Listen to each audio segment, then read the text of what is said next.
यहाँ जिलाधिकारी सत्येंद्र कुमार के प्रयास से यहाँ पर कुछ होने वाला है, बहुत बड़ा यहाँ पर पर्यटन स्थल बनने वाला है जी। तो यहाँ डीएम साहब का बहुत बड़ा प्रयास है दोस्तों, और ये जनपद का नाम बहुत ऊंचा होगा। दर्शक बंधुओं नमस्कार। आज हम लोग इस समय दो भाई यूट्यूबर पहुँचे हुए हैं रामग्राम। आप यहाँ देखें आ रहे हैं एक योजना इंडिया के यूट्यूबर अनिल वर्मा जी, और हम लोग जागो इंडिया 24। हाँ, जागो इंडिया 24। जागो इंडिया 24। हाँ, आप सभी का स्वागत है। और हम लोग रामग्राम स्तूप पे है। टाइम 24 में भी आप सबका स्वागत है। हमारे दुबे जी का वो चैनल है, उसको आप लोग सब्सक्राइब करिए, शेयर करिए। बहुत अच्छी जानकारी आप देते हैं उस चैनल में। जरूर आप उसको कमेंट करिए, शेयर करिए, ताकि आप सब लोग को उसका फायदा मिलता रहे। तो दोस्तों यहाँ हम लोग आज जो है कि पूरा दिखाएंगे कि गौतम बुद्ध की 8वीं अस्थि कैसे आई और कहाँ रखी गई है। जो बताया जाए, इतिहासकारों ने जो बताया वो हम लोग दिखाएंगे, और हम लोगों का प्रयास कैसा लग रहा है। तो दोस्तों आप कमेंट जरूर करिएगा, चाहे उस चैनल में हो। अब हम लोग दोनों लोग एकदम ऐतिहासिक धरोहर को अपने दर्शकों को के सामने पेश करने चल रहे हैं, और इस पर अगर आपका कमेंट हो जाएगा तो मज़ा आ जाएगा दोस्तों जी। बात बता दूं आपको कि भगवान गौतम बुद्ध के जो 7वें अस्थि अवशेष हैं, वहाँ पर उसकी पहचान हो चुकी है। वहाँ पर पर्यटन स्थल बनाया जा चुका है, लेकिन महाराजगंज में अभी ऐसा नहीं हो सका था। लेकिन अब यहाँ जिलाधिकारी सत्येंद्र कुमार के प्रयास से यहाँ पर कुछ होने वाला है, बहुत बड़ा यहाँ पर पर्यटन स्थल बनने वाला है जी।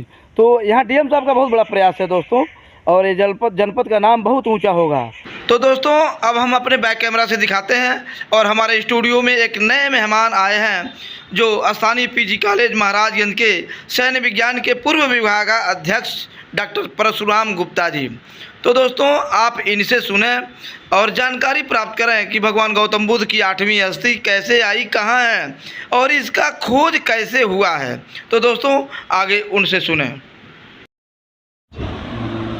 अब इस समय उस स्तूप की पहचान हुई है और उत्खनन भी होने जा रहा है। तो प्रश्न ये उठता है कि इसका जनपद महाराजगंज पर क्या असर पड़ने वाला है।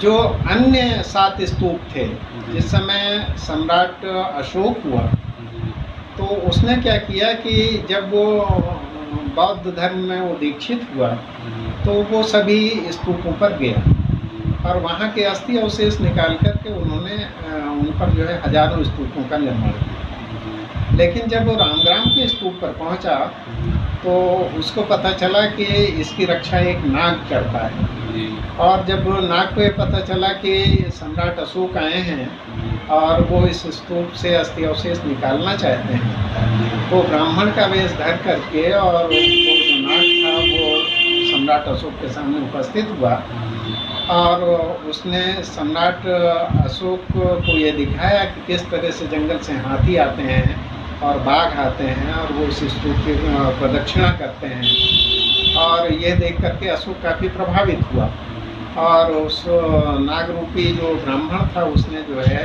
ये अनुरोध किया सम्राट अशोक से कि यहाँ के अस्थि अवशेष को ना निकाला जाए, और इससे सम्राट अशोक ने जो है स्वीकार भी कर लिया। तो जो 8 अस्थि अवशेष हैं उनमें से 7 स्तूप उतने प्रभावी अब नहीं रह गए, इसलिए कि उनके अस्थि अवशेष को निकाल करके उनके हजारों जो है हिस्से करके और उस पर सम्राट अशोक ने हजारों स्तूपों का निर्माण किया था। लेकिन जो रामग्राम का स्तूप है वहाँ का जो अस्थि अवशेष है वो उसी स्तूप में है, तो इसलिए सबसे महत्वपूर्ण स्तूप ये माना जाएगा।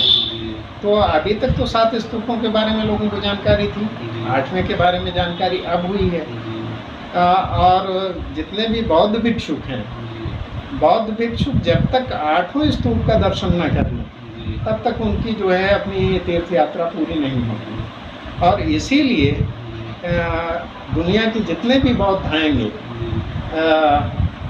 वे 7वां स्थानों पर तो जाते ही हैं, वो अनिवार्य रूप से अब रामग्राम भी आएंगे और देवदाह भी जाएंगे। और इस तरह से ये जो जनपद है, जनपद में तीर्थयात्रियों की संख्या बड़ी तेज़ी के साथ बढ़ेगी, और इसका परिणाम ये होगा कि इन तीर्थयात्रियों के आने के कारण उसका जो प्रभाव है यहाँ की आर्थिक स्थिति पर भी पड़ेगा और यहाँ अन्य भी तमाम तरह की और भी सुविधाएं जैसे 5 स्टार होटल है या इस तरह की तमाम चीज़ें जो है इनकी स्थापना होगी और यहाँ का जो पर्यटन है वो बड़ी तेज़ी के साथ आगे बढ़ेगा और फलित होगा। और हम ये कहें कि किसी मामले में ये कुशीनगर से भी ज़्यादा महत्वपूर्ण हो जाएगा तो ये अन्यथा नहीं है, क्योंकि इसमें इनके जो अस्थि अवशेष हैं वो सब इसी में होने चाहिए। अभी तो उत्खनन हुआ नहीं है, उत्खनन होने पर ये सारी चीज़ें प्रकाश में आएंगी। तो सबसे महत्वपूर्ण स्तूप यही है और इसलिए इस स्तूप का दर्शन करना और यहाँ की तीर्थ यात्रा करना सबके लिए अनिवार्य है और वो आएंगे भी और स्वाभाविक रूप से इसका जो परिणाम होगा वो यहाँ के